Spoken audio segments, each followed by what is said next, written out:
Queridos, eu não sei se você sabe, mas eu ainda tenho um pé missionário. Eu ainda trabalho com missões. Trabalho com missões a nível esportivo, né? Por toda uma história de atleta, por toda uma história de ser professor de educação física, de amar o esporte, eu vivo e divido o meu tempo aqui da igreja com um projeto missionário levando o amor de Deus através do esporte.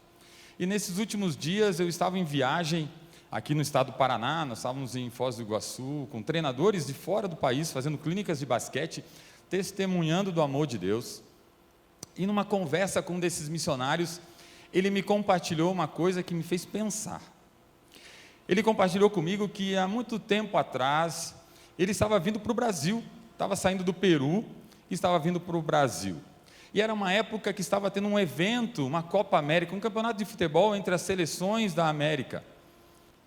E naquele voo, antes do voo decolar, o piloto do avião comunicou, sabia que ele estava saindo do Peru, lógico, indo para o Brasil, e ele comunicou o resultado de um jogo da nossa seleção contra a seleção peruana. O jogo vai começar dentro de instantes, né? E aquele avião vibrou, as duas torcidas vibraram, tinha peruano, tinha brasileiro, e foi aquela festa. Só que durante o voo, as pessoas começaram a ficar, e ele percebeu que as pessoas estavam conversando.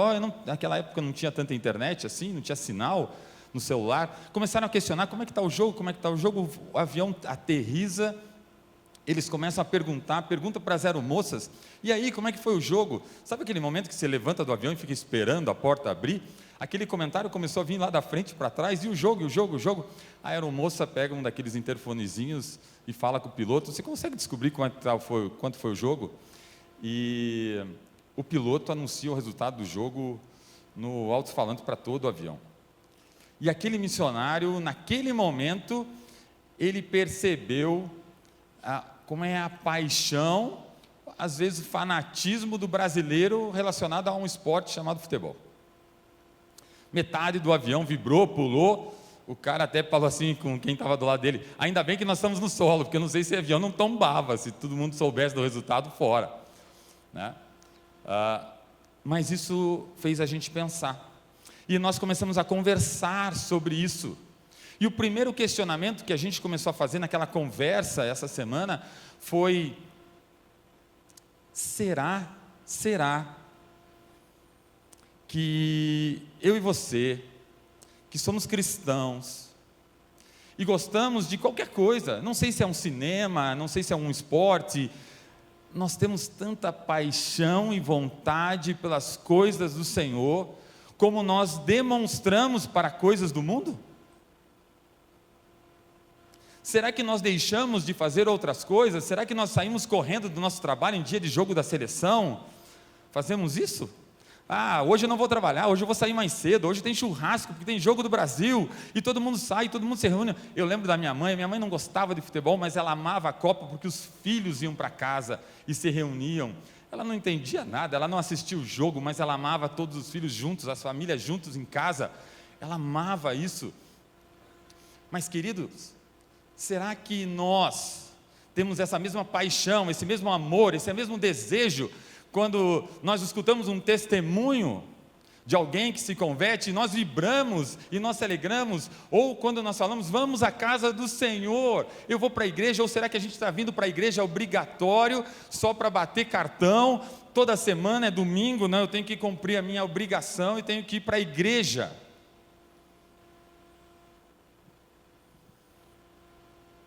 Qual tem sido esse teu coração? Como que você tem se portado em relação a isso? E é sobre isso que eu quero fazer a reflexão hoje. Para onde nós estamos olhando? Será que nós temos essa paixão para as coisas de Deus? Será que eu tenho vontade de abrir a minha casa para receber os irmãos? Será que eu tenho vontade de vir servir na portaria, no trânsito, no talmidim lá embaixo? Será que eu tenho essa paixão pelo Senhor? Eu entendo que foi aquele sacrifício na cruz e por isso eu me entrego para Ele. Será que eu festejo quando alguém se converte? Eu tenho desejo e vontade que aqueles que estão ao meu redor aceite a Cristo? Ou será que eu simplesmente vou indo. Eu vou numa reunião e peço, vocês podem orar pelo meu vizinho? Eu escuto um testemunho e bato palma. Ó, que legal, Deus fez com ele e não fez comigo. Qual tem sido o nosso coração? Essa é a pergunta, para onde a gente tem olhado. E aí Deus me fez buscar, esse versículo me mostrou Marcos 12, 28 a 30. E aproximando-se um dos escribas, os que o tinham ouvido, e sabendo que eles tinham respondido bem, perguntou-lhe: qual é o primeiro de todos os mandamentos? Senhor, diz para mim, qual que é o principal mandamento? Eu tenho escutado os seus ensinos, mas qual é o principal, qual é o mais importante? E Jesus respondeu: o primeiro de todos os mandamentos é: ouve Israel, ouve povo, ouve Igreja Batista Bom Retiro, por favor, ouve. Só tem um único Deus, que é o Senhor. Amarás, pois, ao Senhor teu Deus de todo o coração, de toda a tua alma, de todo o teu entendimento, de todas as tuas forças. Este é o primeiro mandamento. Amará a Deus com tudo que você tem, com tudo que você é sobre isso. Esse é o primeiro, é o básico, porque a partir daí, as coisas acontecem nas nossas vidas. É o que Deus quer acima de tudo. Ah, mas alguém pode falar para mim: você não sabe o que passa na minha vida, você não sabe os perrengues que eu tenho. Queridos, eu sei o que a palavra diz, que neste mundo tereis aflições. É verdade, não é fácil. Eu sei que nós temos que batalhar pelo trabalho, eu sei que eu tenho que batalhar pelos meus filhos, que às vezes estão longe do Evangelho. Eu sei que eu tenho que cuidar das crianças, eu sei que eu tenho que pôr dinheiro em casa, para as coisas acontecerem na minha casa. Sim, é verdade, eu sei que não é fácil ser estudante hoje na universidade, eu sei que você trabalha, você estuda, eu sei que você tem 500 mil coisas para fazer, eu sei, e, desculpa, nós estamos colhendo o que Adão e Eva fizeram lá atrás, e por isso nós temos aflições. Mas o mais legal de tudo isso é que esse versículo não é só esse pedaço. Esse versículo tem muito mais do que só: nesse mundo tereis aflições. Tenho-vos dito isso para que em mim tenhais paz. Queridos, está faltando paz, está faltando tranquilidade, está aqui, ó. Tenho dito isso para que tenhais paz. Sim, não vai ser fácil, você vai ter tribulações. E queridos, nós vivemos no mundo, muita gente vem pedir oração para a gente: eu estou sendo tentado, que Deus me afaste das tentações, eu estou sendo perseguido. Queridos, desculpa, isso é bíblico, porque o mundo jaz no maligno, e nós estamos, não somos, mas estamos no mundo, então nós vamos ser tentados, nós vamos ser tentados para tirar Deus das nossas vidas, para que nós nos afastemos de Deus. É isso que o inimigo quer. Mas tende alegria. Em outra versão, tende coragem. Eu venci o mundo. O Senhor Deus Todo-Poderoso, que habita em você através do Espírito Santo, Ele está dizendo: eu estou com você, eu já venci o mundo. Você é fraco? Confia na minha força. Você precisa dessa força? Confia na minha presença na tua vida, porque eu vou agir na sua vida. Isso é um entendimento que transforma o nosso agir. Eu tenho paz, mesmo nesse mundo caído, porque eu confio no Senhor Jesus Cristo. Eu vivo o padrão que Ele tem para a minha vida. E não só isso, Ele diz: eis que estou convosco todos os dias. Queridos, nós já vamos falar sobre isso. A minha mente, eu sou limitado, eu não sou um cara dos mais espertos, acho que por isso que eu fui para o esporte, mas eu não consigo entender esse amor de Deus. Por mais que eu vire as costas para Ele, por mais que eu deixe Ele de canto, Ele diz para mim: estarei convosco todos os dias. Não importa o que você está passando, não importa a situação da tua vida, não importa a dificuldade, Ele está com vocês até o final dos tempos. Alguém pode dizer amém? Oh, obrigado, graças a Deus. É isso aí. Ele estará conosco o tempo todo. Então, por que nós perdemos o foco? Por que, de repente, um futebol? Por que um cinema? Por que querer descansar, assistir a Netflix, ou qualquer outra coisa, ou ficar na rede social por horas, acaba esfriando o amor, o primeiro amor. Lembra? Gente, perdão, pastor, mas eu não me converti numa igreja batista. Eu me converti numa comunidade. E nós escutávamos muito: não deixe o primeiro amor esfriar do teu coração. E quando eu vim para os batistas, muitos irmãos de lá falaram: Paulo, você é louco, você vai deixar o amor esfriar. Não vou deixar o amor esfriar, porque eu creio no Deus Todo-Poderoso, porque eu vivo Ele, e porque eu sei que lá eu vou receber a palavra de Deus, eu vou estar com os irmãos, eu vou crescer, porque no meio da comunidade de fé, não importa qual, eu sou afiado, eu sou desafiado, eu cresço, e eu vou continuar usando os dons que eu tenho, de formas diferentes, mas vou. Então, por que será que isso esfria? Por que será que o nosso coração acaba estando distante? Porque perdemos o foco. E aí Deus me levou para uma outra história, porque eu estava assistindo alguns vídeos, alguns testemunhos, algumas pregações, e escutei um pastor amigo meu ministrando dessa maneira, e eu quero trazer essa ideia para você. Aqui, Lucas 13, de 11 a 13, Jesus cura a mulher encurvada por 18 anos. Diz assim a palavra de Deus: e eis que eu estava ali uma mulher que tinha um espírito de enfermidade. Queridos, tinha um espírito de enfermidade. Trabalhava e trazia enfermidade para ela, uma doença para ela. 18 anos. E ela andava encurvada, não podia de modo algum endireitar-se. E vendo Jesus, chamou a si e disse-lhe: mulher, estás livre da tua enfermidade. E pôs as mãos sobre ela, e logo ela se endireitou e glorificava a Deus. Queridos, a ideia desse texto aqui não é pregar sobre esse texto, mas é pegar uma ideia, um conceito bíblico que está em cima desse texto. Muitas vezes, eu e você somos exatamente essa mulher. Nós estamos olhando tanto para as nossas vidas, tanto para o nosso eu, que nós andamos assim, encurvados, só olhando para baixo. É como se eu olhasse só para o meu próprio umbigo. Eu não consigo ver as coisas que estão lá na frente. E quando eu vi essa mensagem, eu comecei a pesquisar, a conversar com pessoas que tinham pouca visão. Eu comecei a ver pessoas que tinham esse problema e as declarações dela, e elas relatam realmente a dificuldade que se tem de olhar lá para frente, de olhar para cima, de manter a cabeça erguida. Nós estávamos na clínica essa semana de basquete evangelizando, e os treinadores pediam postura, cabeça erguida. Mas por que cabeça erguida, professor? Porque se eu baixar e olhar para a bola, eu não vejo o jogo. É exatamente isso nas nossas vidas.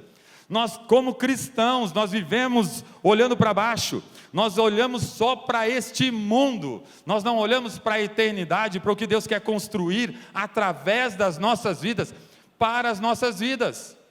Esse é o problema, esse é o conceito que a gente quer trabalhar aqui. Tem muitas passagens bíblicas referentes a isso.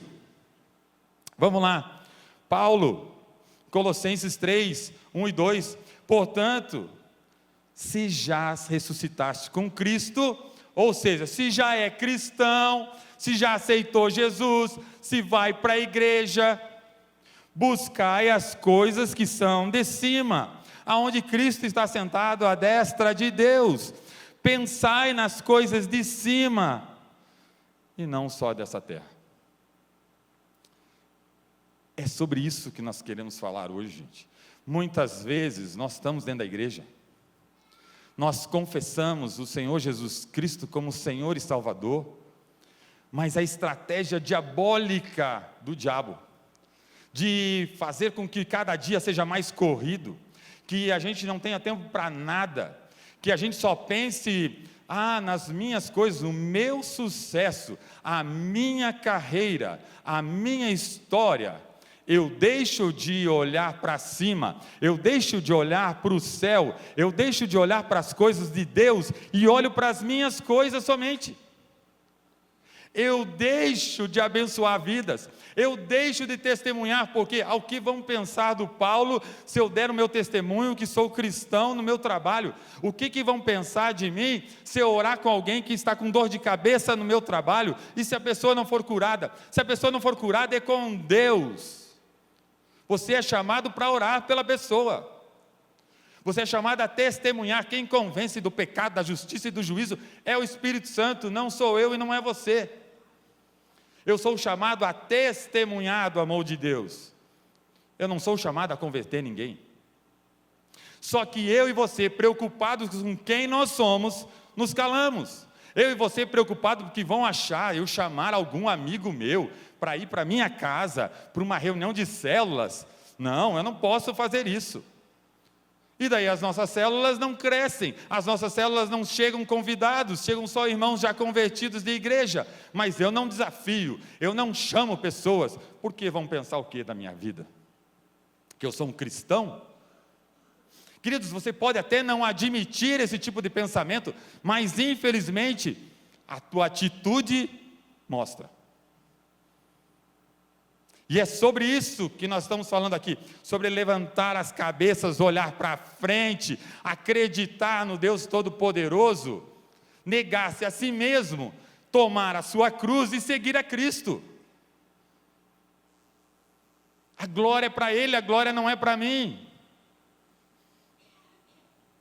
Esse é o entendimento, é isso que nós precisamos viver.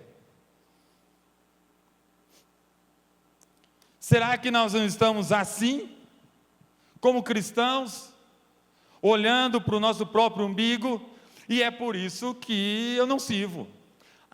Nós estamos num desafio, e eu conversando com pessoas de outras denominações, e igrejas também, estão com esse desafio. Hoje agora o voluntariado, o sorteio da recepção ou do trânsito, vai ser sorteio. Não, pastor, está louco? Como que você vai fazer um sorteio? E se eu não puder naquele dia? Querido, se você não puder, você avisa. Não, mas tem que ser só quando eu posso, quando eu estou bem. Queridos, isso é amar a Deus em primeiro lugar, ou isso é amar você em primeiro lugar? Eu, como missionário, várias vezes bati em amigos meus, na porta, na casa, marquei café, troquei ideia, tem um projeto. Que tristeza, pastor Cláudio, ouvi de várias pessoas: Paulo, não vou poder te ajudar, não vou poder te ajudar porque eu tenho uma viagem para os Estados Unidos, eu quero conhecer a Disney, é o meu sonho. Amém, queridos, vá para a Disney, conquiste o seu sonho. Eu não estou falando para você não ter sonhos e não fazer o que você quer, eu estou dizendo que não tenho como eu entender que eu não posso dar uma ajuda de 10, 15, 20, 50, 100 reais para um missionário. Gente, nós estamos em campanha para a obra. Eu não posso deixar de comer fora um dia para ajudar? Aonde está meu coração? Aonde está meu amor? Aonde está o meu entendimento que isso é para o reino, para o futuro? Nós tivemos reunião da equipe de recepção esse tempo atrás, e a recepção, como o trânsito, eles entendem que eles lá são tão responsáveis por quem prega aqui, quando alguém se converte, porque eles estão recebendo você lá, eles estão servindo para que a pessoa chegue aqui, sente direito. Não tem diferença de autoridade, de poder, de pedras a mais na minha coroa eterna, de quem está na recepção, no trânsito ou pregando. Eu estou servindo a Deus da mesma maneira. É a mesma coisa, só que às vezes eu deixo de fazer, porque eu penso só em mim,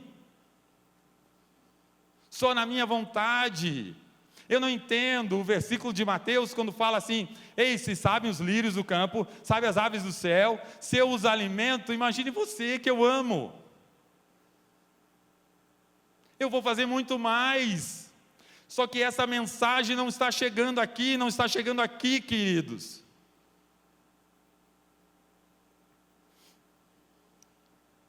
A decisão é tua. Não atentando nas coisas que se veem, mas nas que não se veem, porque as coisas que se veem são temporais, e as que não se veem são eternas. Você tem andado encurvado dentro da igreja, você tem vivido uma vida cristã, olhando para baixo, para a sua vida, para as coisas só que se veem. Você está perdendo tempo, meu querido. Você está perdendo a oportunidade de experimentar a boa, agradável e perfeita vontade de Deus para a sua vida. Você está deixando de receber o poder, porque quanto mais a gente serve, quanto mais a gente se doa, quanto mais a gente se entrega, mais Deus faz nas nossas vidas.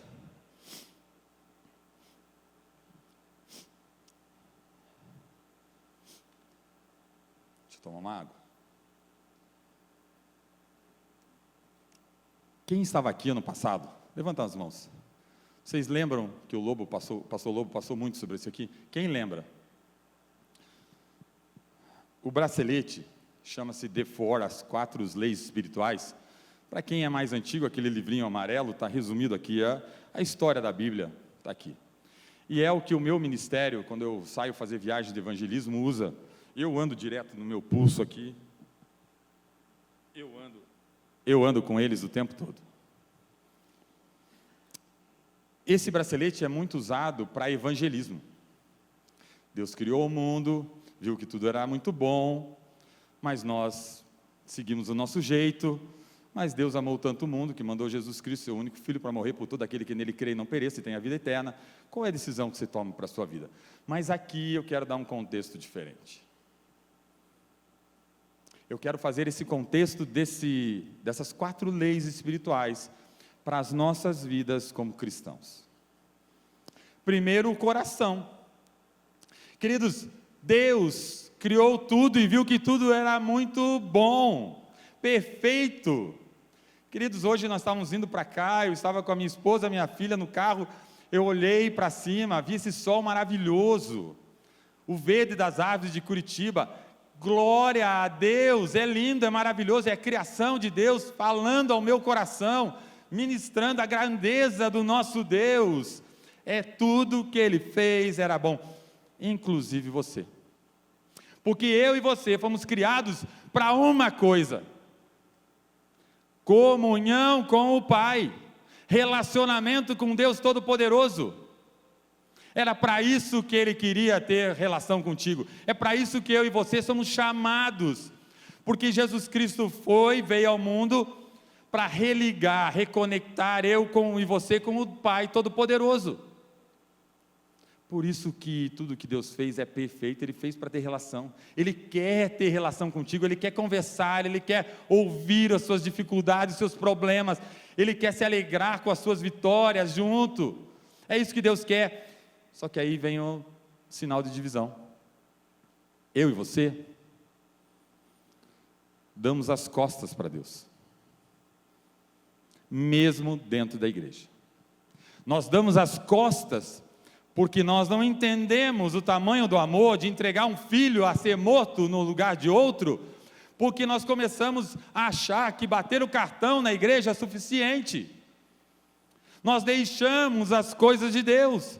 Nós oramos quando temos um problema financeiro, como a doença bate. Nós fazemos 500 coisas, a nossa agenda está regada de coisas, cheia de coisas. E aonde que está Deus? Se o primeiro mandamento é amar o seu Deus de todo o seu coração, de todas as suas forças, seu entendimento, cadê esse primeiro amor, esse primeiro versículo, esse maior versículo na minha e na tua vida todo dia? Porque nós viramos as costas, nós levamos a nossa vida do nosso jeito, eu tomo as decisões que eu quero, e depois eu bato com os burros na água, como diria meu pai, e daí eu volto correndo: Senhor, Senhor, me ajuda, me ajuda, me ajuda. Isso é uma relação de amor ou uma relação de troca?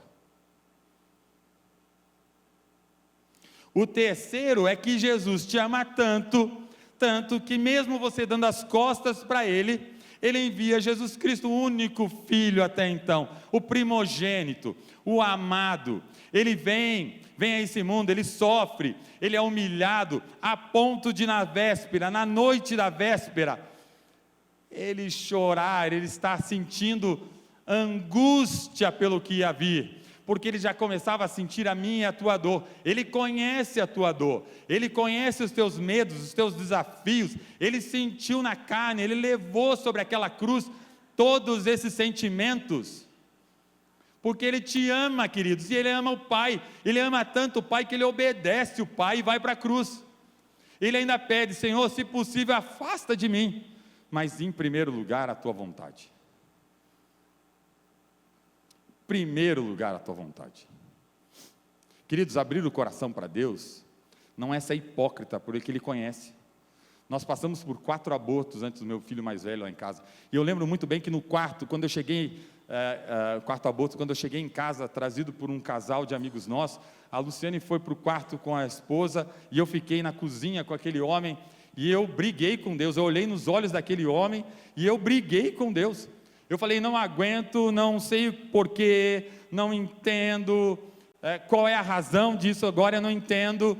O cara se assustou, estalou os olhos para mim, daí eu dei uma respirada a fundo, e falei: mas Senhor Deus Todo-Poderoso, apesar da dor, apesar da falta de entendimento, eu declaro que eu confio no seu propósito para a minha vida. Eu declaro que sei que o Senhor tem grandes coisas para a minha vida e para a vida da minha esposa. Queridos, Deus enviou Jesus Cristo. Que amor é esse? Não dá para entender. Só que o último símbolo, eu comecei a pensar essa semana, me deixou, o Tico e o Teco aqui já se bateram um monte. Ele, além de dar Jesus Cristo para morrer por mim e por você, Ele me ama tanto, mas tanto, que Ele não obriga eu a aceitar o Cristo. Ele não me obriga a viver o Evangelho. Ele me dá a opção de viver o Evangelho ou não. A decisão é minha. Isso é amor impossível de ser compreendido.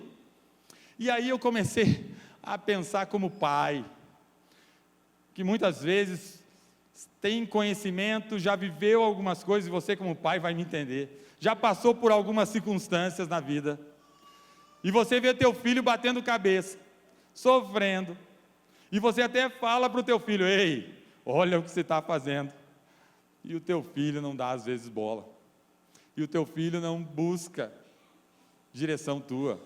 Ele acha que ele é esperto, que ele é o cara, que ele pode, ele não quer abreviar a dor, e a gente sofre com isso. Se eu como humano sofro, gente, e Deus, olhando para mim e para você, para pensar agora, o que Deus, olhando de lá, para mim e para você, sente a nosso respeito?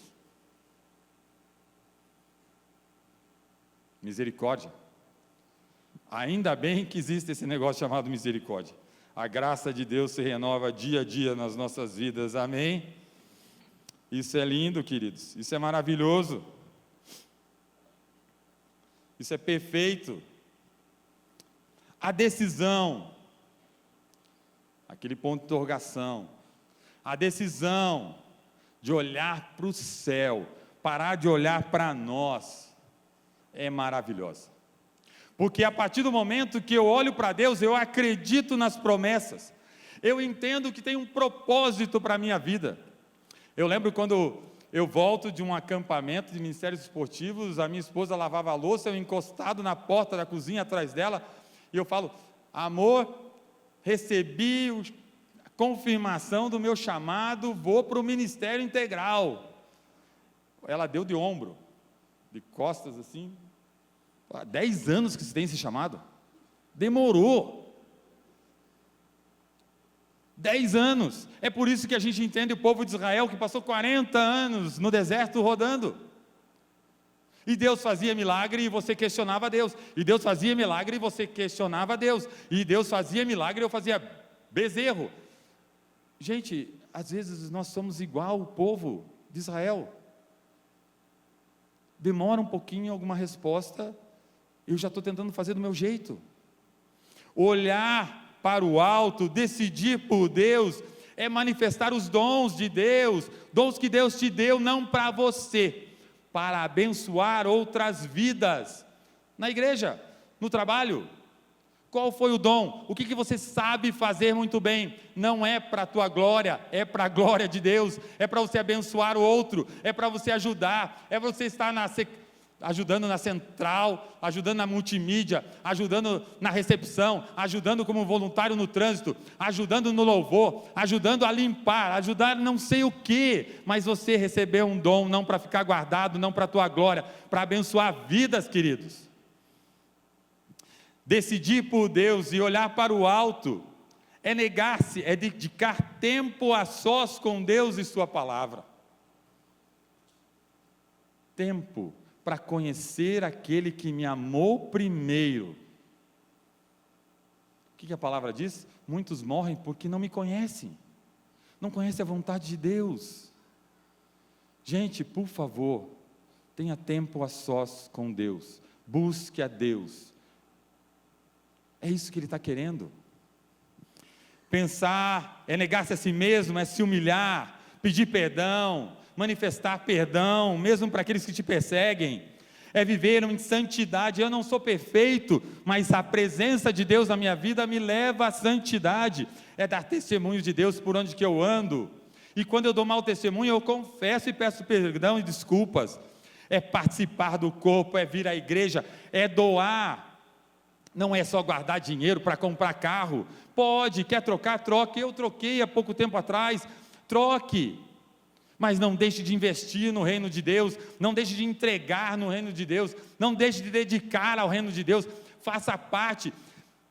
E eu vou lembrar aqui de uma mensagem que eu sempre falei com os meus filhos lá em casa, e eles sofrem, sofrem porque eles têm um pai pastor, um pai que é ex-treinador, e é capelão, acompanha atletas, e o meu garoto, aos 12 anos, fala: pai, eu quero jogar basquete, eu quero ser jogador de basquete. Eu falei: filho, não adianta você vir falar para mim que você quer ser jogador de basquete, mostre. Como, pai? Durma cedo, porque atleta dorme cedo, não gaste tempo à noite jogando, durma cedo, se alimente bem, porque não tem como um atleta não comer bem, não se alimentar certinho, se alimente, cuide de você. Não vai ter treino? Vá para a quadra e fique arremessando, treinando, mexendo com a bola, assim você vai estar dizendo para mim que quer chegar lá. Queridos, com Deus é a mesma coisa, é muito bom, e eu me alegro quando você está aqui levantando as mãos e glorificando a Deus todo domingo, mas eu queria muito ver isso todo dia na sua casa. Como é bom ler a Bíblia e chegar com a Bíblia, abrir a Bíblia no celular e ler a palavra de Deus aqui, ler aqui no telão, que bênção, que maravilha. Mas sabe o que nosso sonho como liderança é? Que você faça todo dia na sua casa, todo dia na sua casa você tenha comunhão com Ele. E aí nós voltamos ao primeiro e maior mandamento: amarás o seu Deus de todo o coração, com força e com vontade. Querido, amar a Deus de coração, de todo o coração, é desejar mais Ele, é realmente querer mais, é não deixar o primeiro amor se esfriar. Está esfriando, busque mais. Está tudo tranquilo, busque mais. Você quer mais de Deus, vá atrás das coisas de Deus, não pare, não deixe de se esfriar esse amor, porque quando esfria você morre, é fácil cair. Não pare, aí sim você estará amando Deus de todo o coração. Amar a Deus com toda a sua alma, é que o Espírito anseia pela presença de Deus, é que a Deus transforma a minha vida primeiro interna, para que daí transforme a externa, e só vai acontecer se eu busco, se eu me encho da palavra de Deus todos os dias, porque eu sei que em casa vocês estão ouvindo muita coisa que está te enchendo, que não é de Deus. Alimente a sua alma, de todo o seu entendimento. Aqui é compreensão, é vontade, é desejo, é você querer. Eu sei, eu quero fazer para Deus, eu me entrego para Deus, eu quero testemunhar, mas eu não sei, mas eu vou. Eu não sei ficar na recepção, mas eu vou aprender a ficar na recepção. É disso que nós estamos falando. E por final, com todas as suas forças, aqui entra tempo, aqui entra recursos, aqui entra dons. Entregue para Deus, queridos, dê para Deus, porque Ele te ama demais a ponto de entregar Jesus Cristo pela tua vida, e a ponto de deixar você decidir o que você quer para a sua vida. Não dá para entender, mas dá para sentir, dá para experimentar esse amor que quebranta, que transforma. Você está se sentindo frio, você está se sentindo distante, você está virando uma máquina, como se fosse um trabalho. O Evangelho não é isso, não é uma religião, é relacionamento com o Pai. Feche seus olhos, baixe sua cabeça, converse com Deus agora. Você tem sido aquela mulher encurvada, olhando para baixo somente, olhando só para o seu umbigo, e quando sobra tempo, quando sobra um dinheiro, quando sobra oportunidade, aí você se lembra de Deus. Você tem andado como aquela senhora de cabeça baixa, que está sendo enredado, engolido por esse mundo, e olhando só para as coisas desse mundo, sem olhar a eternidade, a vida eterna, como nós cantamos hoje: vem Senhor Jesus Cristo. Eu quero subir, sim, e eu estou pronto hoje, não amanhã, é agora, porque eu não sei quando Ele virá ou quando eu vou subir.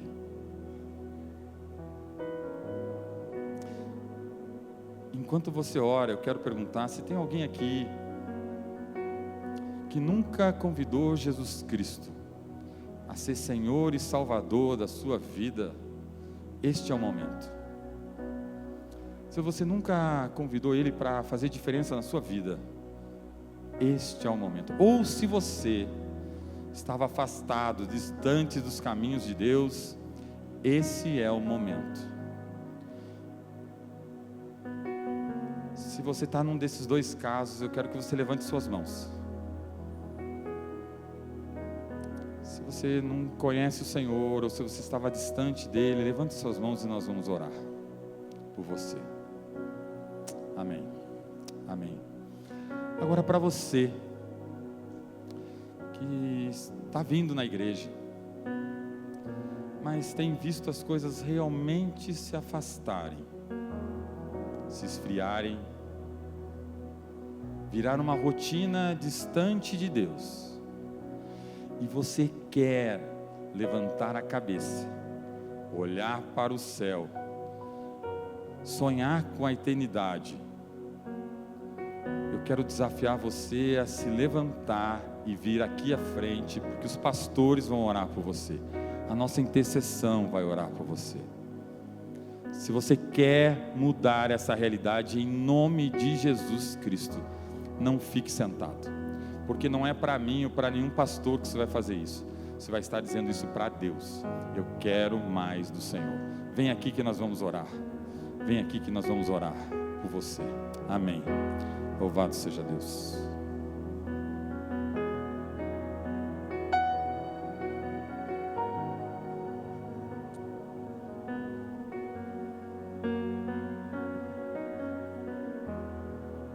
Bem, Senhor Deus Todo-Poderoso, em falar com os nossos queridos, Senhor Deus,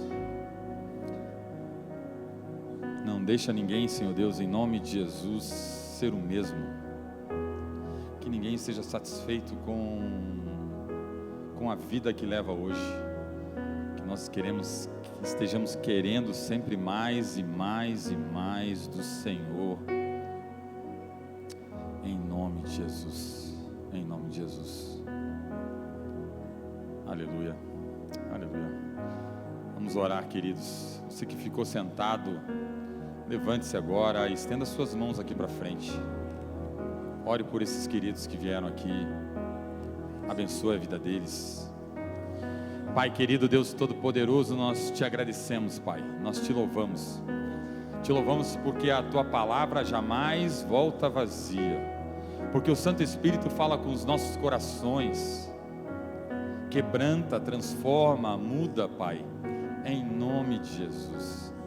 Eu coloco cada irmão que está aqui e abençoo com o poder do Espírito Santo que já está na vida deles, para que esteja queimando cada coração, esteja mudando cada entendimento, para que a vida não seja mais a mesma, que os olhos não sejam para nós mesmos, mas sejam para a eternidade, para glorificar e exaltar Deus o tempo todo.